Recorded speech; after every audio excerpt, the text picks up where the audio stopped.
Hello everyone, it's you. Uh, Welcome back. I know I haven't posted in a while.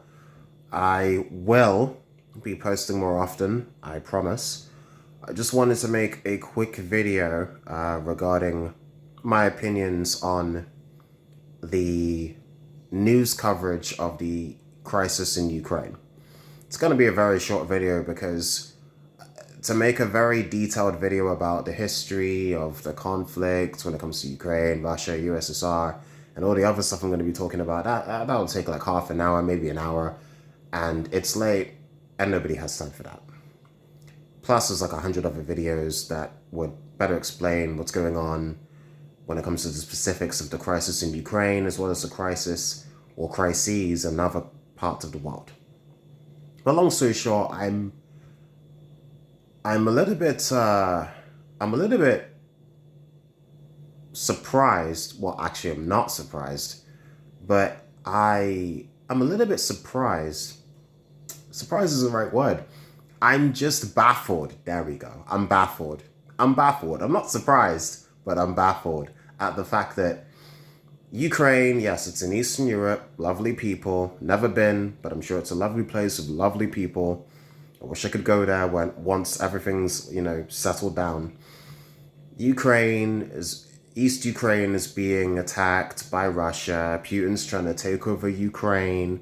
And then he might go for Lithuania and Poland, allegedly, says certain people. We've heard that he might drop nukes on the West if NATO step foot on East Ukraine, yada, yada, yada. But here's the thing. Everyone's, standing with Ukraine, as they should. It's people from a smaller country being invaded by people from a bigger country. And they're trying to, Russia's trying to claim Ukraine because Putin thinks that Ukraine is rightfully his. He's trying to rebuild the USSR brick by brick, acre by acre. Okay, bet. Here's the thing. Everybody around the world agrees that this is bad, that this is wrong, that this is not okay. So why? Why, for the love of goodness, is this not happening when it comes to places like Palestine? I could make a bunch of I could talk about a bunch of other examples, like what's going on with Taiwan and Hong Kong, or what's been going on with so many other parts of the world. But let me just stick with Palestine, because that's something I know a little bit more about than any of the other stuff that I just randomly mentioned. Why aren't we talking about, why is there so much confusion between people who are pro-Israel and people who are pro-Palestinian? It's not listen, you don't have to be anti-Israel to be anti-apartheid or anti-genocide. For the past 70 years, the people of Israel, before it was Israel, they were out here invading Palestine, taking land, invading, taking homes, taking land, piece by piece by piece. After several wars and battles, I'm sure a lot of you know the story, Israel was formed into what it is today. Israel is a 70-plus-year-old country. Okay, fine. Everybody deserves a home. Everybody deserves a place where they belong, including the people you're fighting against. So, after 70 years of oppression and apartheid and killing of Palestinians and Middle Easterns and Arabs and migrants and ethnic minorities, 70 years of this, how come there are some people who can't stand it when people call it Palestine instead of Israel? Every single UN member state has said that Palestine is real, except US and Israel. Therefore, Palestine doesn't exist because US and Israel do not believe that it exists. Israel exists. US is always backing Israel. So as long as US is backing Israel, Britain can't do anything, France can't do anything, and obviously those countries are also helping Israel, including Britain. And there are plenty of people in power, not just in Israel, obviously, but also in America and Britain, who believe that what Israel's doing is justified, partly because it's the birthright of the Jews, it's the home of the Jews, or whatever the hell I'm supposed to say. And also because of the attacks on Israel by the likes of Hamas. Here's the thing. Do I agree with Hamas bombing places? No. But by that logic, I don't also agree with Israel bombing places like in Gaza or the West Bank or like other parts of, you know, the indigenous lands or Palestine or whatever you call it. I don't believe in that either. And I feel like nobody should be bombing each other or killing each other. But yes, it's a very idealistic view.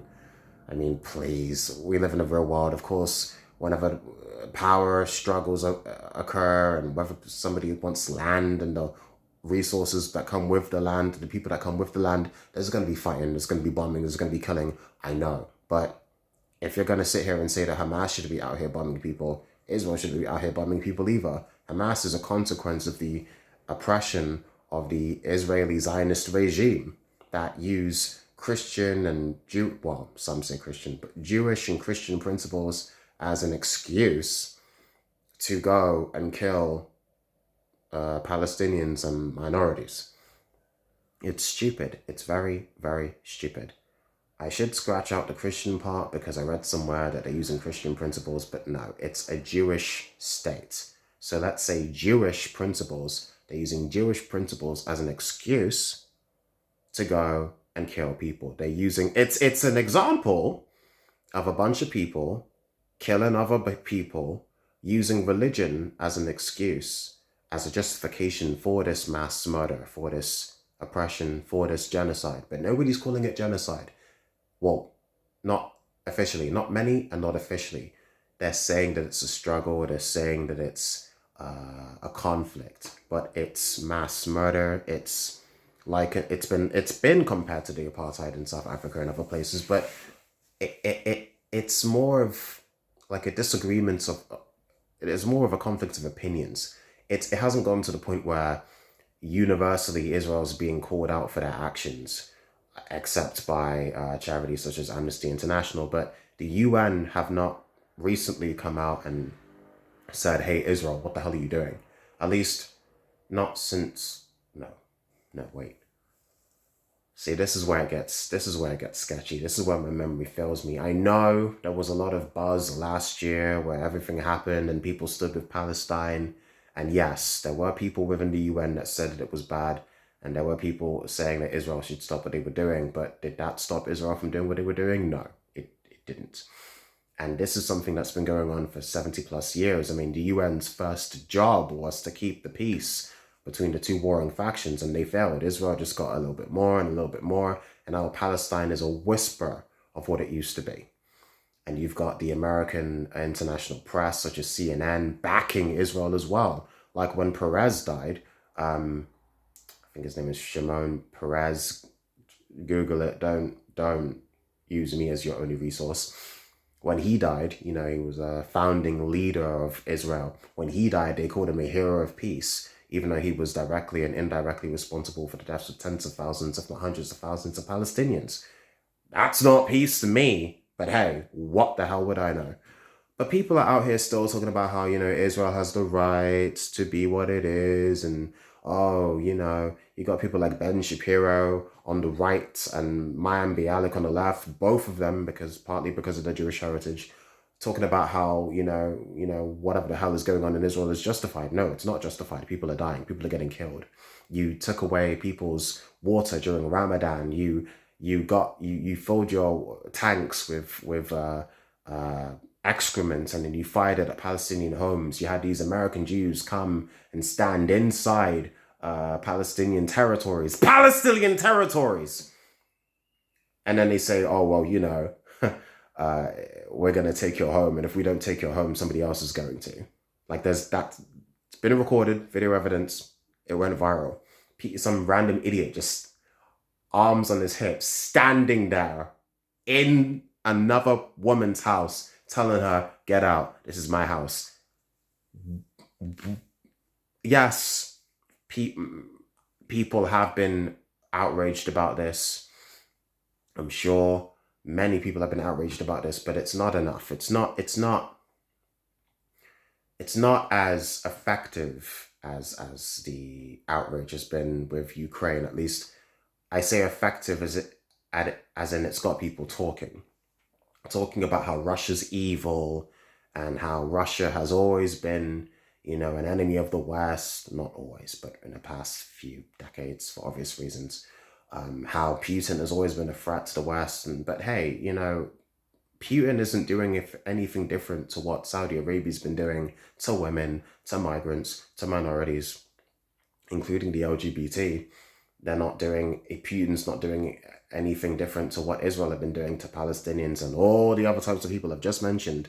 And I find it funny. We're supposed to hate Putin for the same reasons that we're supposed to just leave Saudi Arabia and Israel alone. It doesn't make sense. Saudi Arabia and Israel, when they do these horrendous, horrible things, we just leave it alone because they're allies of ours and we trade with them. And especially since Brexit happened, the UK, what are we going to do? We're going to stand up to Israel? Are we going to stand up to Saudi Arabia with their human rights violations in the hundreds? No, we make Saudi Arabia the head of the Human Rights Council. Jesus Christ! Do you remember what that happened when they became the head of the UN Human Rights Council? It's like making Tony Blair the UN peace envoy. Oh wait, that also happened. This world is mad. It's crazy. I find it all too bloody hypocritical. That's the point of this video. This late, short but not so short video. Another rant by Hugh about how the world is insane, and yet what can I do about it? If we're going to sit here and stand with Ukraine, we should stand with all peoples that are facing oppression right now. What about the Uyghur Muslims in China? What about the Rohingya Muslims in Burma? What about those men in Chechnya who are being killed in concentration camps for being gay? What about the people in Saudi Arabia?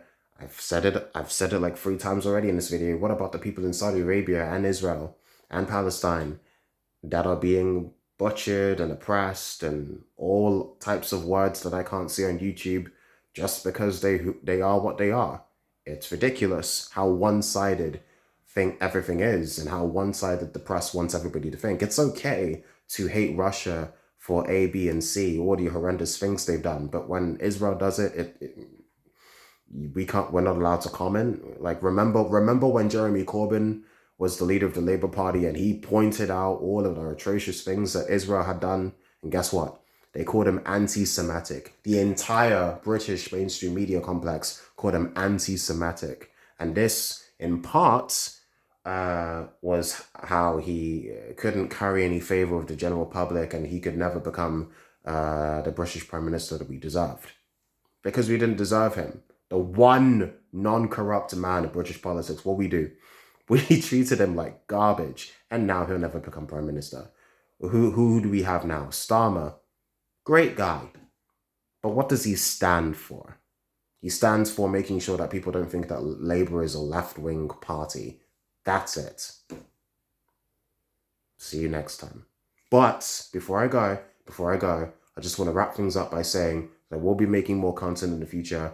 And the next time you see a Stand With Ukraine poster, think of all the other things that the American and British press don't want you to care about.